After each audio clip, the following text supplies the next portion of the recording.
So hi guys, welcome back to my channel this side Pari. And आज की video में हम बात करेंगे बेसिकली मेरी क्लास ट्वेल्थ के बारे में।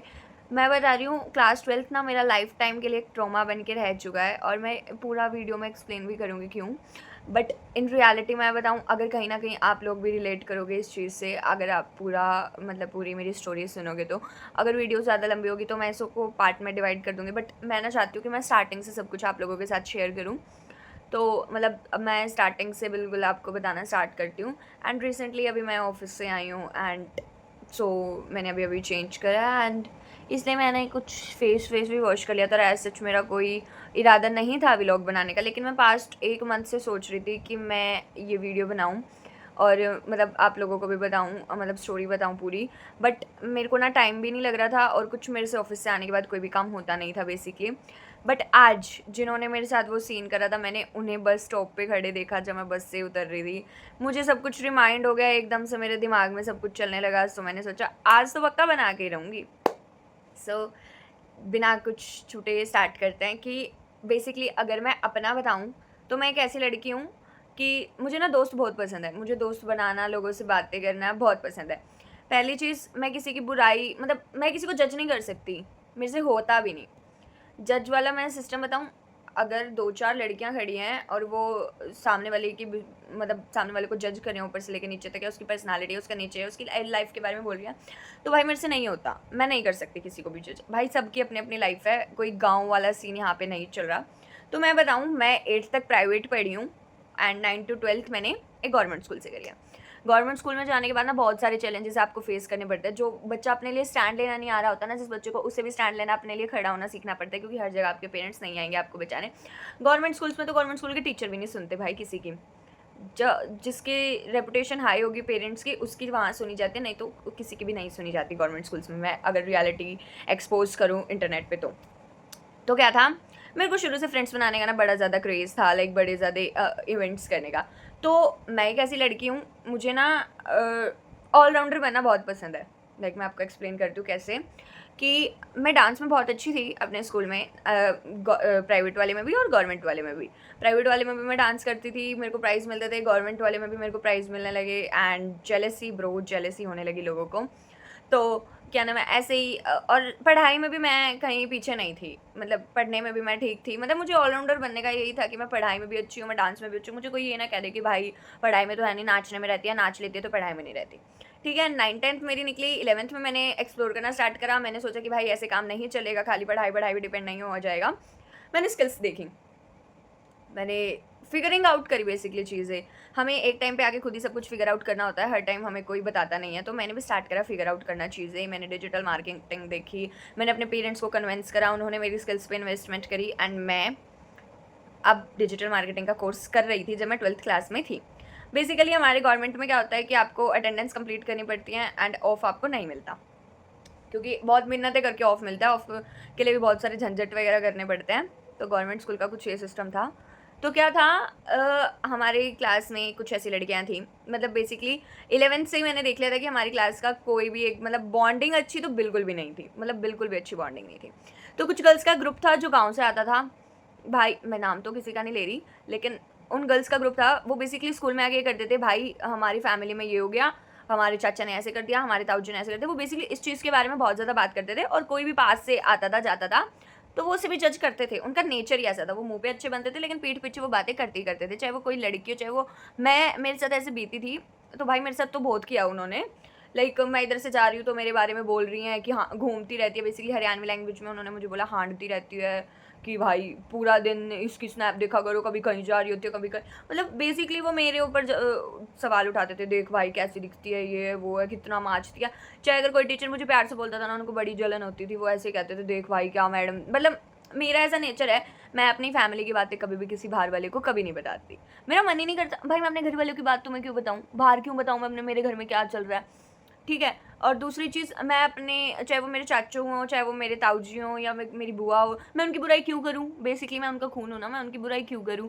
और मेरे से होती भी नहीं भाई अपने घर वालों की बुराई।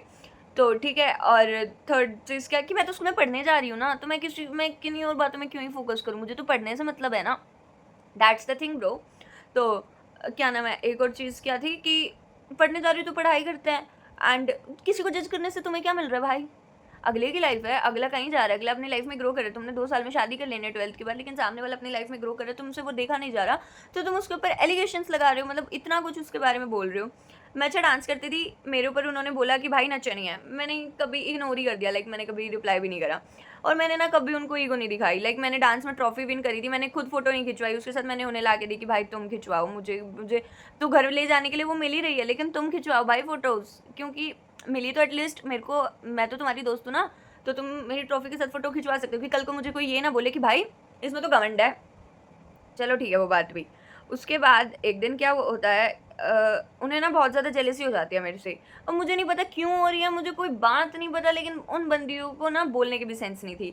वो बंदियाँ ऐसे बोलती थी लाइक कि क्या नाम है, गुखानी, नचनिया, कुछ ऐसे ऐसे वर्ड्स यूज़ करती थी वो मेरे बारे में, मेरे कानों में भी सुनने को मिलता था। लेकिन और किसी को वो बोलती थी तो भाई हर कोई रिएक्ट करता है। मेरी मम्मी ने मुझे हमेशा से सिखाया था कि बेटा झुक के चल, ठीक है, किसी की इतनी भी मत सुन, लेकिन बेटा अगर तुझे पढ़ने में, तू अपने पढ़ने में ध्यान लगा। मैंने अपने घर पे पहली बात तो मैं इतनी बातें कभी बताती नहीं, ज़्यादा हद से पार हो जाती है मैं तभी बताती हूँ, लेकिन तब भी मेरी मम्मी ने मेरे को हमेशा ये चीज़ समझाई कि बेटा झुक के चल, और क्या मैं बोलने दे, तेरा क्या जा रहा है, तू अपनी लाइफ में अच्छा कर रही है ना, तेरा जा क्या रहा है, तूने क्या लेना मतलब उनसे, तू छोड़, जाने दे उन्हें। तो मैं अपनी मम्मी की बात फॉलो करती थी ऐसे ही। तो एक दिन सडनली क्या हुआ, सुबह सुबह मॉर्निंग का टाइम था, बेसिकली वो बैठते हैं फर्स्ट से सेकंड बेंच पे बैठती थी, और मैं सेकंड लाइन में लास्ट बेंच पे बैठ रही हूँ।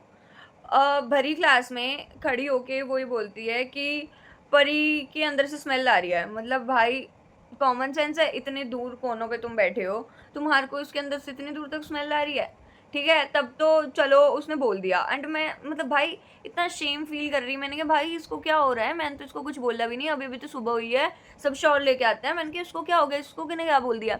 मुझे पता था वो जेलसी तो करती है, बेसिकली मेरे बारे में बातें भी करती है, मुझे सब कुछ पता था, वो मेरे मुंह पे मीठी बन के मुझसे बातें करती है, मुझे सब कुछ पता था। और फिर उसने मेरे को कहा कि सर इसके में से स्मेल आ रही है। पूरी क्लास में लड़के भी लड़कियां में, भाई तू कैसी बातें कर रही है, स्मेल कहाँ से आ रही है।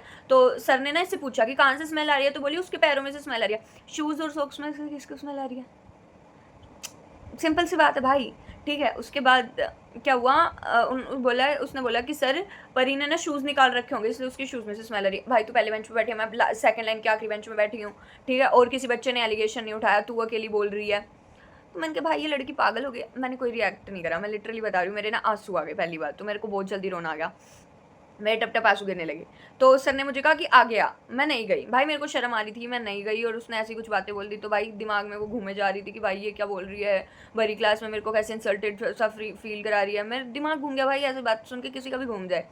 तो अब मेरे को इतनी हिम्मत नहीं है कि मैं उसको आगे से बोल दूँ, लेकिन एटलीस्ट मैंने ना बोला कि मैंने कहा मैं नहीं गई उठ के, मैं पूरी डेट हो गई उस टाइम पे कि मैं नहीं गई उठ के। अगर सर ने सुनी है ना तो सर ने उसे पॉइंट आउट करना चाहिए था कि भाई ऐसे कहते को इतनी दूर बैठे को स्मेल आ रही है या किसी और बच्चे को नहीं आ रही। सर ने डायरेक्ट उसे ये बोला कि ठीक है बैठ जा, लेकिन परी तू आ गया। मैं क्यों आ गया हूँ भाई, ठीक है, मेरा फिर रोना निकल गया। मैंने कहा छोड़, तो सर ने किसी और को भेजा कि जा देख के आ कि इसके पैर में क्या हुआ है। तो मेरे पैर में ऑलरेडी स्वेलिंग आ गई थी थोड़ी सी, पहले से मेरा पैर ऐसे ट्विस्ट हो गया था 1-2 दिन पहले, तो स्वेलिंग तो थी। तो उसने देखा कि भाई ऑलरेडी है इसके पैर में थोड़ी बहुत स्वेलिंग है, तो उसने सर को बोल दिया कि सर उसके पैर में स्वेलिंग आ रखी है। और मैंने ये बोल दिया कि मेरा पैर ट्विस्ट हो गया था कि सर 1-2 दिन पहले, मतलब बेसिकली 1-2 दिन नहीं, उसे 1 वीक हो गया था, लेकिन वो ठीक नहीं हो रहा था। बेसिकली मैं चलती थी तो चलने से वो और ज़्यादा स्वेलिंग बढ़ रही थी। एंड उसके बाद भी मैंने सोचा कि चल जाने दे, कोई बात नहीं। एंड मैं पूरा दिन फिर रोई गई, मैं उस बात को पकड़ के रोई गई, क्योंकि मेरे मन में खाली एक बात तो थी नहीं, मेरे मन में ये भी था कि इसने मेरे को बहुत बार गुगानी भी बोला, मेरे बारे में जज भी करती है, मेरे को नचनियाँ भी बोलती है, मेरी बुराइयाँ भी करती है, लोगों के आगे मेरे गुणगान भी गाती है। मैंने इतना कुछ सुना भाई, ठीक है, तो मैंने कुछ भी नहीं बोला। एंड उसके बाद मैं पर्सनली बहुत रोई, मेरी फ्रेंड्स ने चुप कराया मुझे। फिर मैं रोती रोती फिर मैं दोबारा उन सर के कैबिन में गई उनसे मिलने। तो मैंने उन सर के पास बैठ के सारी बातें बताई कि सर उन्होंने मुझे ऐसे ऐसे बोला। तो उन्होंने मुझे डायरेक्टली बोला कि तूने मुझे पहले क्यों नहीं बताई ये बात। तो मैंने कहा सर पहले मैंने सोचा कि नहीं बतानी चाहिए, इतनी छोटी सी बात है, अगर मैं बताऊँ अच्छा नहीं लगता ऐसे, मैं अगर छोटी छोटी बातों को उठाऊँगी स्कूल में तो मैंने सोचा कि जाने दे, मुझे क्या लेना। तो मैंने छोड़ दी इस बात को। तो मैं रोई गई, सर के आगे भी रोई गई। सर ने मुझे कहा कि पानी पी ले, मैं कहा ठीक है। तो क्या नाम है, फिर सर ने मुझे ये बात बताई कि अगर आपको कोई कुछ बोले ना, आप सुनो मत ज़्यादा। लाइक लोगों को ना इतना मतलब अपना ना बाउंड्री सेट कर लो कि लोग इस बाउंड्री को क्रॉस ही ना कर पाएँ। लोग आपको इस लेवल से ज़्यादा बोल ही ना पाए। तो आप अपनी बाउंड्री सेट करो सबसे पहले। अगर आपको कोई बोलता है तो आप उसे तभी पॉइंट आउट करो। और सर ने मुझे कहा कि अगर तू मुझे पहले बताती तो मैं एक्शन ज़रूर लेता, लेकिन तूने मुझे पहले ये बात नहीं बताई। मेरी गलती, मैंने एक्सेप्ट करी कि मैंने ये बात पहले नहीं बताई, मैंने छोड़ दिया, जाने दे करके छोड़ दिया। मैं पूरा दिन रोई गई। किसी न किसी तरीके से किसी न किसी बच्चे ने मेरे भाई को बता दिया कि तेरी बहन को आज पूरा दिन रोई, तेरी बहन आज ये बात हुई। मेरी क्लास के किसी लड़के ने ही बता दिया था। तो वो मेरे से पहले घर आ गया और उसने घर आते सबसे पहले मम्मी को बता दिया बात कि परी आज पूरा दिन रोई। मैं घर आके मम्मी पापा के आगे भी रोने लगी कि ऐसे ऐसी बात होगी। भाई कोई भी अपने पेरेंट्स अपने बच्चों को ऐसे रोता नहीं देख सकता। तो मेरी मम्मी ने हमारे सर को कॉल करा एंड उसको कहा कि सर आप बताओ क्या करें, हम आपके घर आ जाते हैं, हम बात करते हैं, नहीं तो फिर मैं कल आके उसके पेरेंट्स को भी बुलाओ और हम भी आते हैं, हम बात करते हैं। लेकिन मेरे सर ने साफ मना कर दिया इस टॉपिक को लेके कि स्कूल में कोई बात नहीं होगी, मेरी क्लास की इंसल्ट होगी। तो सर ने इस टॉपिक को उठाया ही नहीं। तो सर ने कहा कि आप मेरे घर आ जाओ, हम बात करते। तो मेरी मम्मी और हम घर गए उनके, तो उन्होंने ऐसे बातचीत करी। तो उन्होंने ये कहा कि वो इससे जेलस फील करती हैं, गाँव की लड़कियाँ हैं, बदतमीज़ी भाषा वाली बोलती हैं। मतलब हर कोई नहीं होता यार ऐसा। गाँव के बच्चे बहुत सारे मेरे भी दोस्त हैं, लेकिन हर कोई बहुत मतलब हर किसी का माइंडसेट आज के टाइम में बहुत अच्छा होता है, लेकिन उन लड़कियों का नहीं था। कुछ लोकेलिटी, कुछ टाउन एरिया से भी आती थी, उनका भी इतना ही बुरा दिमाग था। बेसिकली ये फ़र्क नहीं पड़ता आप कहाँ रहते हो, कैसे रहते हो, बेसिकली ये फ़र्क पड़ता है कि आपका माइंडसेट कैसा है, आप लोगों के बारे में कैसे सोचते हो, आप खुद के बारे में कैसे सोचते हो, आप खुद कैसे बनते हो और लोगों को कैसा दिखाते हो। ठीक है, तो यही हुआ। तो सर ने हमें बुलाया था अपने घर, तो उन्होंने मेरे पेरेंट्स को समझा दिया कि ऐसी कोई बात नहीं। मेरी मम्मी ने बोला कि भाई देखो, मेरे को अपनी बेटी की 12th करानी है, मैं उसे घर बिठा लूँगी, एडमिट कार्ड लेने भेजूँगी और पेपर देने भेजूँगी। आप मुझे बता दो क्या करना है। सर ने बोला कोई दिक्कत नहीं होगी, आगे से ऐसी कोई बात होगी तो वो मुझे ज़रूर बताएगी। ठीक है, लेकिन उन लड़कियों ने हार नहीं मानी भाई। मतलब उन्होंने पूरा साल जो मेरे ऊपर इल्ज़ाम लगाया ना भाई, मैं उसे नहीं बता सकती। और इस वीडियो को मैं यहीं पे एंड करती हूँ, क्योंकि अगला पार्ट तो बहुत ज़्यादा बुरा होने वाला है, क्योंकि उसमें इतना बड़ा कलेश हो जाएगा मैंने कभी सोचा नहीं था। लेकिन इस पार्ट को मैं भी यहीं पे ख़त्म करती हूँ, क्योंकि वीडियो बहुत ज़्यादा लंबी हो जाएगी अगर मैं बताऊँगी। तो ये थी पार्ट 1 स्टोरी, जिसमें उन्होंने मुझे कैसे बुली किया और बेमतलब मेरे ऊपर एलिगेशंस लगाए, मुझे बदनाम करा। एंड अब इसके बाद जो उन्होंने करा वो तो एक्सट्रीम लेवल पे है भाई, एक्सट्रीम लेवल पे। मैंने बताया कि मेरा नेचर है, मैं हमेशा सबसे अच्छे से बोलती हूँ, मैं दोस्त बनाती हूँ, लेकिन मैं अपनी फैमिली की बातें कभी शेयर नहीं करती। उनके ग्रुप का मेंबर बनना है तो आपको रूल्स फॉलो करने होंगे, अपने घर वालों की चुगलियाँ करनी होगी, बेमतलब टाइम पास करना होगा। वो कुछ करे, मेरे को बिल्कुल फ़र्क नहीं पड़ता, वो पूरा दिन बंक करे, मुझे फ़र्क नहीं पड़ता। लेकिन मैं अगर किसी पीरियड में 2 पीरियड में वॉशरूम भी लगातार जा रही हूँ तो उन्हें बहुत फ़र्क पड़ता था। यही पूरा सीन था गाइस।